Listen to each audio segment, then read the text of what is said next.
हाल कैसा है जनाब का। तो भैया बात कुछ ऐसी है, सबसे पहले तो जय हिंद दोस्तों। बात कुछ ऐसी है कि ये जो भी मैं गाना गुनगुना रहा था, ये गाना दरअसल अभी डिस्कशन का केंद्र बना हुआ है हमारे देश के सभी नामी गिरामी रियलिटी शोज़ के लिए। जी हाँ, चाहे वो बिग बॉस हो, चाहे वो केबीसी हो, चाहे वो कपिल शर्मा शो हो, या भी आपस में एक साथ के बाद जब रात के खाने में बैठते हैं तो ये एक दूसरे से यही बात करते हैं, हाल क्या है जनाब का। क्यों? क्योंकि इन सभी की जो भूख मिटाने वाली एक चीज़ है, जिसे हम लोग आज की मॉडर्न लैंग्वेज में टीआरपी कहते हैं या फिर व्यूअरशिप परसेंटेज भी कहते हैं, वो इनको मिल नहीं रही है। तो सीधी सी बात है, जिस चीज़ के ऊपर आप जीवित रहते हो, यदि आपको वही चीज़ ना मिले तो कैसे आप जीवित रहेंगे? भाई सवाल तो बनता है ना।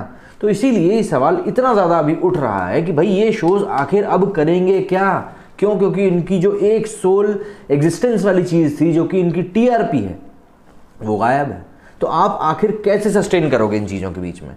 तो अब जो बातें बाहर निकल के आ रही हैं, जैसा कि मैंने आपको अपने कल के वीडियो में भी बताया था कि केबीसी के प्रति लोगों का गुस्सा इसलिए है, भाई कल से तो अमिताभ बच्चन फ़ोन पे भी आके बताने लगे कि कोरोना वायरस है। अभी सही में ऐसा लगता है सामने वाले को फ़ोन करो तो कि भाई अमिताभ बच्चन ही बोल रहा है। कल को तो मुझे 2 मिनट लेकर कहा भाई ये आवाज़ को क्या हो गया, फिर समझ में आया कि हेलो ट्यून है। बहुत बढ़िया, घुसो अंदर जल्दी, कचरे करा लो बस, फुट दरवाजा लगा लेना।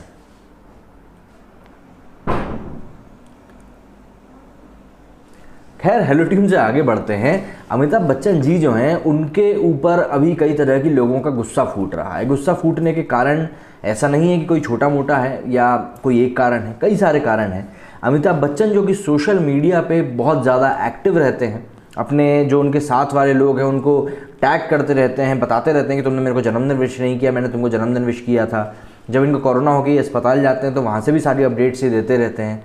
तो ऐसे में जब इतना सोशल मीडिया पे एक्टिव रहने वाला व्यक्ति किसी एक ऐसी बात के ऊपर मौन धारण कर ले जिसके ऊपर पूरे देश में चर्चा चल रही हो, तो लोग सवाल क्यों नहीं पूछेंगे? और वो भी तब जब सवाल उठ रहा हो आपकी ही इंडस्ट्री के ऊपर, जिसमें आप और आपकी पूरे फैमिली काम करती है, उस इंडस्ट्री के ऊपर जब सवाल उठ रहा हो और आपसे लोग सवाल पूछें। और लोग आपसे सवाल इसलिए पूछ रहे हैं क्योंकि वो जनता ही है, वो जनार्दन ही है जिसने आपको आज सदी का महानायक बोलने लायक खड़ा किया है। ऐसे में जब वही जनता जिसने आपको बनाया है, उस मुकाम तक पहुंचाया है, आपसे कुछ एक सवाल पूछे और आप मौन धारण कर लें, तो गुस्सा होना लोगों का लाजमी है। ऐसे में दूसरे शोज़ की जब हम बात करते हैं, केबीसी ऑलरेडी अपने ऑल टाइम लो पे बैठा हुआ है। कपिल शर्मा शो वैसे तो कई सारे कारणों से विवादों में घिरे ही रहते हैं, चाहे वो सुनील ग्रोवर के साथ मारपीट को लेकर हो या फिर जो अपने प्रतिद्वंदी कॉमेडियंस हैं उनको लेकर कुछ तीखा टिप्पणी को लेकर हो।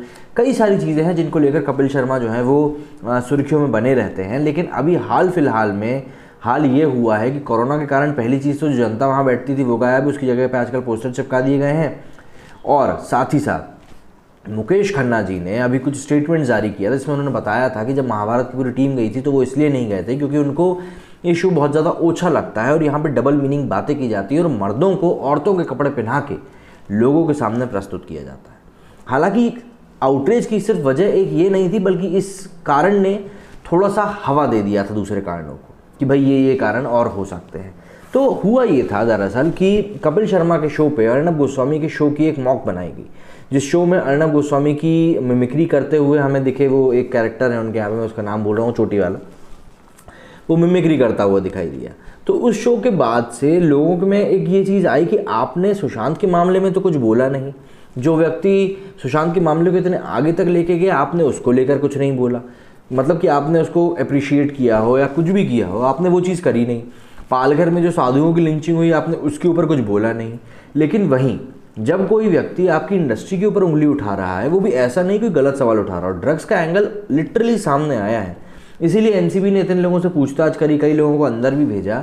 जब लिटरली एनसीबी को यहाँ पे ड्रग्स का एंगल मिला है और वो आपकी इंडस्ट्री के ऊपर सवाल उठाने को मजबूर हो गए हैं, तो फिर आप कैसे उस इंडस्ट्री का बचाव कर सकते हो? चलिए ठीक है, आप डिफेंड मत करिए, बट स्टिल आप आगे लोगों के सवाल के जवाब तो दीजिए जो आपके फ़ैन हैं। लेकिन नहीं, इन्होंने वो भी नहीं किया, बल्कि इन्होंने किया कि इन्होंने करी मॉकरी, और उसी का खामियाजा अब इनके शो को भुगतना पड़ रहा है कि इनका शो जो कि 2.7 2.8 की टीआरपी रेटिंग पे बैठा रहता था, वो भी अब 1.7 1.8 पे खेल रहा है। ऐसे में ये जो शोज़ की जो रेटिंग है ये बताती है कि ये शोज़ मतलब जो टॉप शोज़ है उनकी रेस से तो कितना ज़्यादा दूर बैठे हुए हैं यार। और ऐसे में ये सबसे बड़ी बुरी खबर इसलिए भी है इन शोज़ के लिए क्योंकि इन शोज़ इस टीआरपी रेटिंग के कारण जो इनकी मेन कमाई का सोल हिस्सा होता है ना, एडवर्टाइजमेंट, जो एड हम लोग देखते हैं उसी का पेमेंट इन लोगों को मिलता है। वो पेमेंट इन लोगों का उतना बड़े पैमाने पे नहीं हो पाएगा क्योंकि आप खुद सोचिए कि आपको अगर ऐड देना है तो आप उस न्यूज़पेपर में ऐड देना पसंद करोगे ना जो न्यूज़पेपर ज़्यादा बिकता हो। थोड़ा पैसा ज़्यादा लगता है पर आपका ऐड ज़्यादा लोगों तक पहुंच भी तो पाएगा। ठीक वैसा ही शोज़ के साथ भी होता है। जो शो ज़्यादा चलते हैं उनको ज़्यादा ऐड भी मिलते हैं और ज़्यादा महंगे ऐड भी मिलते हैं। तो इसीलिए अगर आपकी टीआरपी डाउन होगी तो आपको शोज़ का एडवर्टाइजमेंट भी उतना ही कम मिलेगा।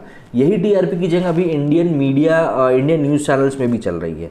जो स्कैम की बात सामने आ रही है कि इन लोगों ने गलत तरीके से टीआरपी बढ़वाई है। जैसा कि अभी बादशाह के साथ भी आया था कि उन्होंने वो एक गाना आया था उनका, उसको प्रमोट करने के लिए उन्होंने 70 लाख रुपए दिए हैं फेक व्यूज़ के लिए। उसके बाद उन्होंने क्लेम भी किया था कि दुनिया में सबसे ज़्यादा 24 घंटे में व्यूज़ पाने वाला ये वीडियो बन गया है। तो इस तरह की चीज़ें जो हैं ये कोई नई नहीं है, बल्कि ये चीज़ें हमारे पूरे इसमें जो इंडस्ट्री है उसमें चलती हुई आ रही हैं क्योंकि आज का पूरा खेल व्यूज़ का हो चुका है और सोशल मीडिया के ज़माने में इस चीज़ को वैसे भी बहुत ज़्यादा महत्ता मिलने लगी है। क्यों? क्योंकि सोशल मीडिया के आ जाने से आप लोग टारगेट कर सकते हो ऑडियंस को। जैसे कि अगर मेरी व्यूअरशिप देखूँ तो मेरी व्यूअरशिप है 20 साल से 40 साल के लोगों के बीच में, बल्कि 15 से 35-40 लोगों की एज के बीच की मेरी व्यूअरशिप है। तो मुझे पता है कि मेरी टारगेट ऑडियंस क्या है। ऐसे ही जो अलग अलग चैनल्स हैं उन सभी को पता रहता है कि उनकी टारगेट ऑडियंस क्या रहती है और सोशल मीडिया के आ जाने से ये चीज़ और भी ज़्यादा सॉर्टेड हो चुकी है। तो ऐसे में अगर हम लोग ये सोचें कि भाई चीज़ों को हम किस तरीके से पेश करें कि हमें टीआरपी ज़्यादा मिल जाए, तो ऐसे में फेक न्यूज़ बहुत जल्दी अपना इम्पैक्ट लेके आ जाती है कि नहीं यार, अगर हम लोग खबर को इस तरीके से बना के दिखाएंगे और नींबू मिर्ची लगा के दिखाएंगे और मिर्च मसाला डाल के दिखाएंगे तो वो और ज़्यादा लोगों को इम्पैक्ट करेगी। भले ही उस खबर के अंदर कुछ ना निकले बट आप उस खबर को देखोगे। सिंपल उतना ही इनका एजेंडा रहता है और उसी के ऊपर ये लोग खेल रहे हैं। लेकिन केबीसी, बिग बॉस और इसी के साथ साथ कपिल शर्मा, इन सभी के शोज़ की टीआरपी रेटिंग अभी काफ़ी डाउन चली गई है। बिग बॉस में तो खैर ये है कि अभी कोई कंट्रोवर्सी खड़ी कर देंगे और इनकी टीआरपी ऊपर चली जाएगी। लेकिन हाँ, अभी जब पहली टीआरपी की रेटिंग सामने आएगी बिग बॉस की तो उसमें हम लोगों को देखने को मिलेगा कि इनकी रेटिंग भी काफ़ी इस बार डाउन चल रही है। और इनका भी कारण एक मेन वही है, सलमान खान की इमेज के कारण जो अभी पिछले कुछ एक महीने में क्रिएट हो चुकी है। तो इसीलिए अभी हर एक सेलिब्रिटी अपना हर एक कदम बड़ा फूक फूक के रख रहा है कि कहीं उनको भी लेने के देने ना पड़ जाए, जैसा कि अक्षय कुमार के साथ हुआ है। अक्षय कुमार ने सोशल मीडिया पे एक वीडियो पोस्ट किया था ये बताते हुए कि वो कितने ज़्यादा शर्मिंदा हैं बॉलीवुड इंडस्ट्री को लेकर। उन्होंने ड्रग्स की बात को कबूला, सुशांत की बात को कबूला, सब बातें उन्होंने कबूली, लेकिन इन दी एंड वो मूव उनकी बैकफायर कर गई क्योंकि लोग समझ गए कि इस बंदे की भी मूवीज़ रिलीज़ होने वाली हैं, सिर्फ इसीलिए सिंपैथाइज़ करने के लिए आया है और कोई कारण नहीं है। तो हमें अब इस चीज़ को सजग रूप से समझना होगा और ये देखना होगा कि कौन व्यक्ति, कौन सेलिब्रिटी हमें किस जगह पे किस तरीके से मैनिपुलेट कर रहा है। उम्मीद करता हूँ मेरी बात आपको समझ में आ गई होगी। मेरे इस वीडियो में फिलहाल इतना ही। जय हिंद, जय भारत।